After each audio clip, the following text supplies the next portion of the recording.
Hello, I'm David Chaston with 90 at 9, brought to you by interest.co.nz. This week, get everything you need to know in 90 seconds at 9 o'clock, including news. It's going to be a big week for budgets.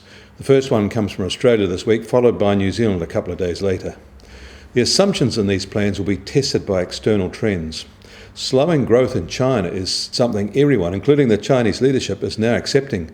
Over the weekend, the Chinese president acknowledged it, and the IMF also is downgrading its expectations.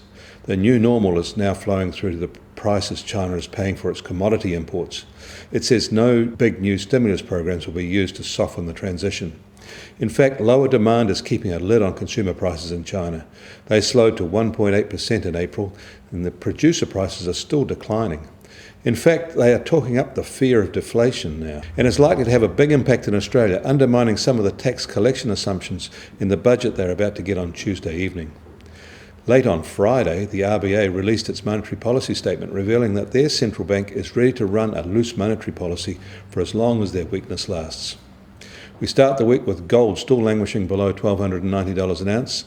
The oil price is stable at $100, $108 in the US and Brent benchmarks, and yields on US Treasury 10 years are at 2.62, up a couple of basis points.